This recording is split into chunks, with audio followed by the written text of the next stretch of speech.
Hello everybody and welcome to Vlogcast episode number 107. My name is Russ. I'm Carrie. And we are the Roads We Roam. And it's Q&A Tuesday. Yep. As you said last week, I love Tuesdays. I love Tuesdays. Along these roads we roam, we find adventure through traveling, camping, boondocking, and exploring. Each week we answer your questions, or we pick one specific question, and we also highlight any of our voicemail messages that can be left on our website. It's a little orange tab. You click on that, you can leave us voicemail messages and be featured here. Real quick, before we get started, please take a moment and click that like and subscribe button. It means a lot. Button, not mutton. Button. I don't know what a mutton would be for them. Boy, the mosquitoes are out today. They are out. Let's get rolling on this. Q&A Tuesday, where we answer your questions about RVing, our life as full-time RVers, or anything that is on your mind. Yeah. So jumping right into it, Kate Jasper got a hold of us through our website.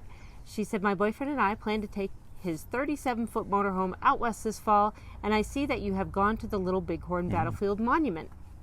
Did you have any trouble maneuvering the tour with your motorhome? Yeah, so parking, first off, we'll talk about parking because there is the indoor stuff and then the walking area up to the monument area. There's plenty of parking there. What they're going to have you do is when you come in past the gate, you're going to go to your right to where all the cars park. You're going to loop around and get back on the main road on the left-hand side and right-hand side of the road there. That's where they're going to have you park. And to answer your question, ours is 34 foot, our Class A. We didn't have any problems. I will say that there are no center lines on the road for the road tour. However, there are plenty of room. Typically, what I would do is if I saw somebody wasn't giving enough way, I would just kind of pull to the side and wait. The other thing you want to be aware of is there are not very much of a shoulder on the side of the road. So you want to be aware of that. But we had no problems. At no time did I feel unsafe. And really there isn't a whole lot of traffic on that road anyways, depending on the time that you go. So I would not worry about it. And I think you'll have a great time with your Class A out there. When we first checked in, the gate guard, we asked him if we would have trouble, and he didn't even hesitate. He said, oh no, there's plenty of room. Yeah. So no fear doing that. I think you'll be comfortable. Yep. And she said the same thing. I didn't want us to try to go through the audio tour and then find we're pinched in. No pinched in. There's a big turnaround at the very tail end. And as Russ mentioned, because it is an audio tour, there are pull-offs. Yep. So people will pull off, or if you see people coming, you can easily pull off into one of those and wait for some of them to pass by you. So now we are going to go back in time. Yeah. And I was curious about some questions that we had answered way early on when we first started, whether or not we would answer them the same today. Yeah, that's a fantastic idea. When you pitched that at me, I thought, yeah, that's a great idea. Let's do it. So for when it's appropriate, I'm going to start going through some of those. It's kind of like an Instagram Flashback Friday type of bit, but it's on Tuesday. So I don't know what we'll call that. The first one came all the way back from Vlog 2. Wow, that was our first Q&A then. Yes, it was. And we were asked, what type of camera, cell phone do you use for your filming? Apps and other equipment that gives you such cinema-like appearances in your videos. And the reason why I pulled this is because during one of our live streams this past weekend, that question was brought up again. Yeah. So I was curious to see what you thought, how we did it then and versus now. What type of camera, cell phone do you use for your filming? Apps and other equipment that gives such cinema-like appearances in your videos? Wow. What a compliment. Cinema-like. Cinema-like. Nice. Well, first off, Robert, thank you for the compliment. Very kind words. Russ has a big head now. Yeah. Well, I am a producer now, so. But no, right now, as we speak, I'm filming this on our iPhone. I think I have a iPhone 7. iPhone 7, so that's being filmed on an iPhone 7. The audio, we have different ways to catch it. Sometimes we have some lapel mics that we'll plug into another iPhone, and we'll use that to catch audio. Today, we're actually using this Zoom here, which is really good for audio. So cameras, I have 3 GoPros. I have 2 GoPro Hero 3 Blacks. I just got a Hero 7 White. We got that because Carrie does not like me reaching over to turn the GoPro on when we're driving, and this is voice activated, so I can just say GoPro Sole record. reason why we got it. Yeah, I'm so glad for that. I have to figure out ways to get 2 more new GoPros. No. But I also use a Canon T3i DSLR, and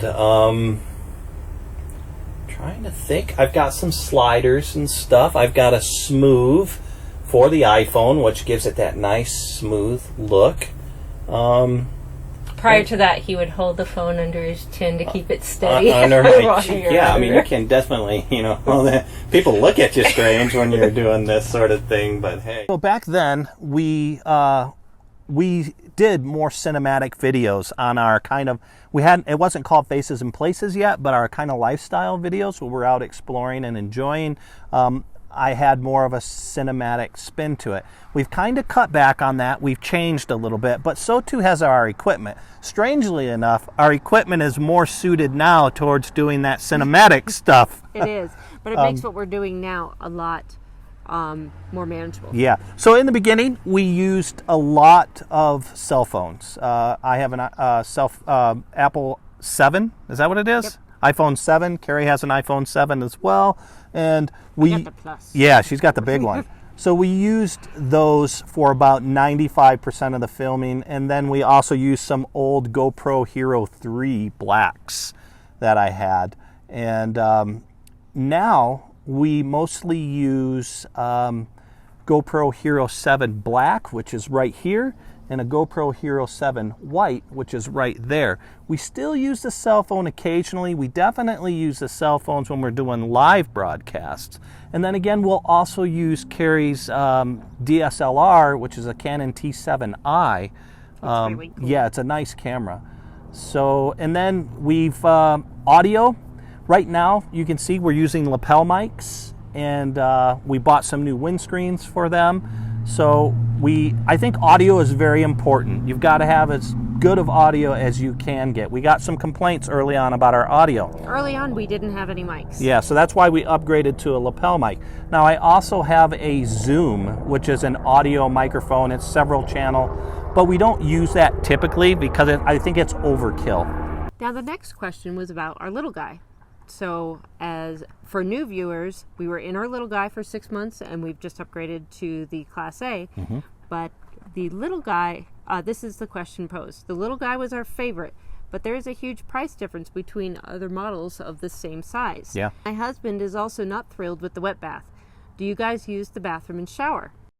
The little guy was our favorite, but there's a huge price difference. My husband is also not thrilled with the wet bath.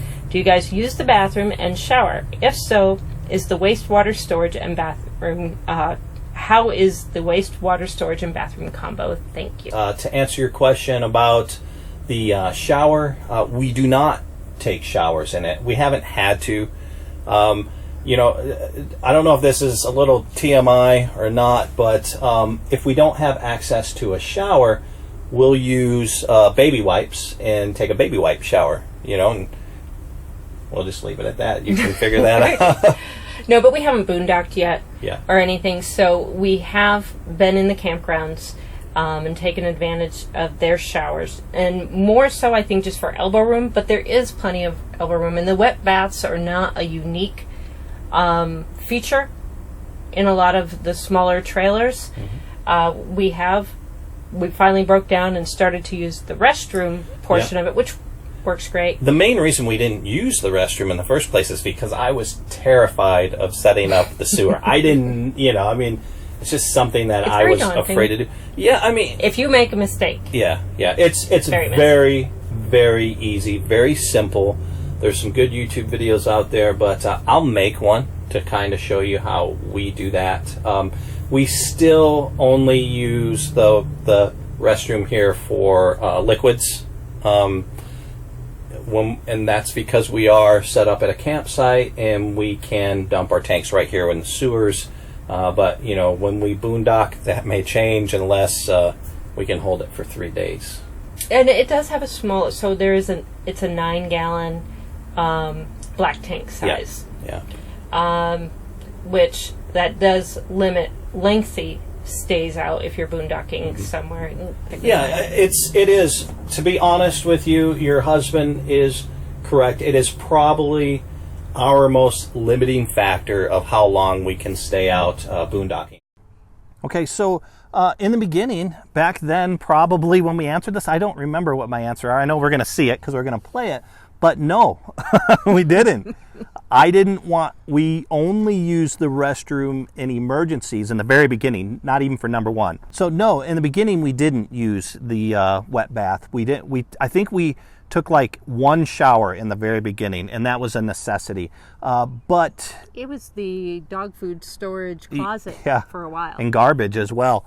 But towards the end, we started using it, and it just came down to we were uncomfortable, especially with the black tank there. I was terrified of using the toilet. Wouldn't let Carrie use it. I didn't use it. But towards the end, we realized that it really isn't a big deal. It's really simple to use and really simple to maintain. So we started using it both for showers and as a restroom as well. It was just very nice. It truly brought the whole camp. The mosquitoes were going crazy. Yeah. It was just, once you start using it and you get over that initial feel, it transforms the way you camp. Yeah. Because it's nice and no more scary bathrooms. Exactly. I highly suggest using it for what it's there for. It will make your camping so much nicer. It took Carrie and I 3 or 4 months to figure that out. And wish we would have done it sooner. Yeah, it's not a scary topic. Now, the next question's from way back in vlog 3. Oh, wow. This question is also about the LGM. Okay. Now, we were asked about the vehicle that we tow with. Yeah. And they asked, what did we think about towing with the GMC Sierra for the little guy Max? We've been busy looking at pickup trucks lately. Her current tow vehicle is a 2005 GMC Envoy. Adequate, but so far it's just a bit underpowered. I can see that. And GMC Sierras have caught her eye, which is what we have, right? Yep. We've got a 2014 GMC Sierra half-ton. And how does it tow? She wants to know. I don't even know the trailer's behind us in that thing. The only time that I know the trailer is behind us is when we're going up a GMC. I'm sorry. Okay. She says, we've been busy looking at pickup trucks lately. Her current tow vehicle is a 2005 GMC Envoy. Adequate, but so far it's just a bit underpowered. I can see that. And GMC Sierras have caught her eye, which is what we have, right? Yep. We've got a 2014 GMC Sierra half-ton. And how does it tow? She wants to know. I don't even know the trailer's behind us in that thing. The only time that I know the trailer is behind us is when we're going up a hill. And also, I obsess about gas mileage. So when you can't feel it behind you. I've never noticed it was behind me, except if we're going up a steep hill in the mountains. But I know it's there because I have it set on gas mileage and I'm watching it. 9.5, 10, 14, 2. It's horrible. I obsess about that. But no, honestly, other than the gas mileage and going up hills, you won't even know what's behind you. The GMC 1500 handles this beautifully. Yeah, so we had the GMC Sierra, Black Betty was her name, GMC Sierra 2014 1500 with a 5.3 V8. And it really didn't, I'd never noticed the trailer was behind us. The only time I noticed the trailer was behind us was when I was looking at the gas mileage, because the gas mileage dropped about 4 miles per gallon. About watching the gas mileage earlier. Yeah, but it handles well. It towed well. The wind was not a problem. And I think that the GMC 1500 is a awesome vehicle to tow a little guy Max with. Highly suggest it. And if we ever start towing the little guy Max again, which we probably will because we're going to keep it, I'm going to be hard pressed to find another GMC 1500.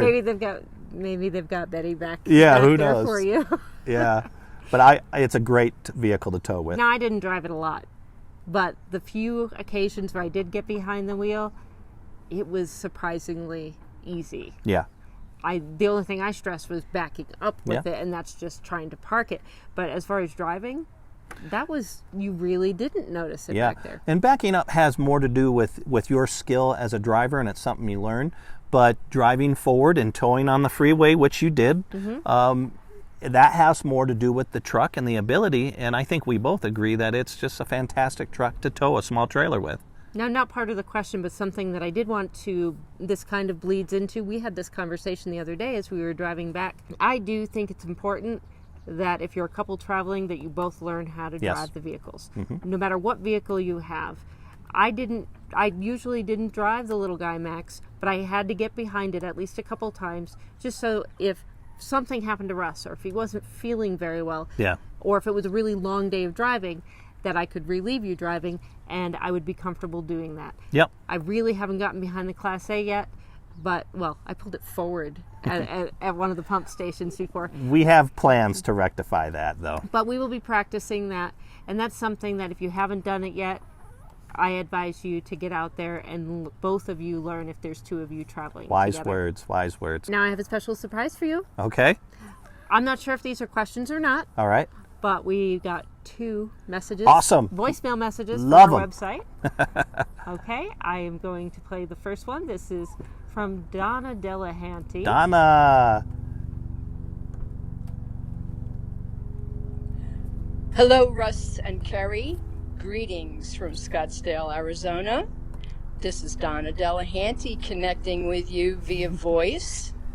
And I wanted to thank you for answering my question about Camping World.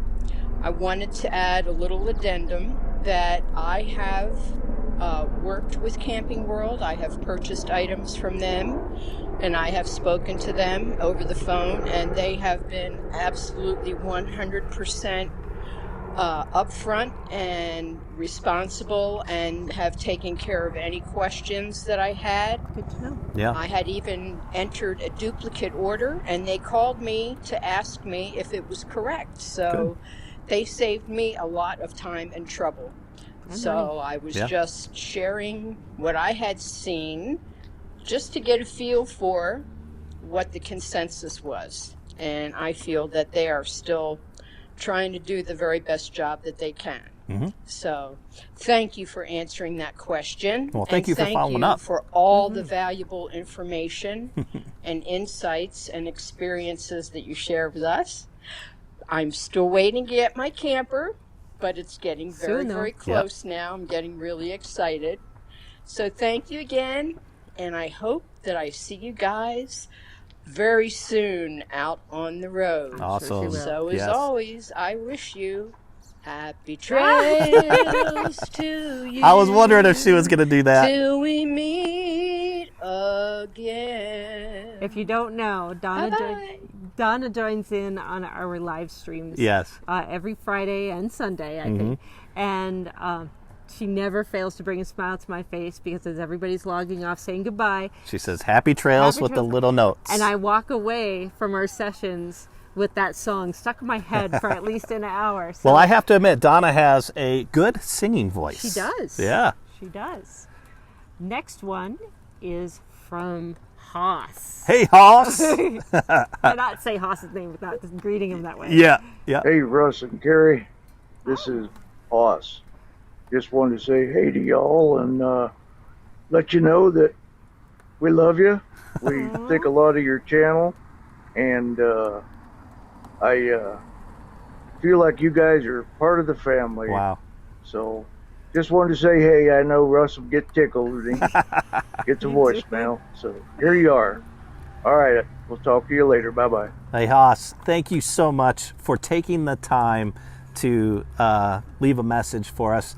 And Carrie and I are very thrilled that you think that we are part of the family, or you feel like we're part of the family. Yeah. And those were the kindest words that could be said to us. And again, like I said, thank you so much for taking the time, because I absolutely love those. So is it rain or a mosquito or both? Right up my nose. A mosquito? If you enjoyed this video, we have a playlist with all of our Q&As. Check it out here. That's all for today. Feel free to get a hold of us by leaving a comment below, or on Facebook, Pinterest, Instagram, Twitter, or The best way to get a hold of us, theroadsweroam.com. That's all we have for today. Talk to you tomorrow. Bye. Bye.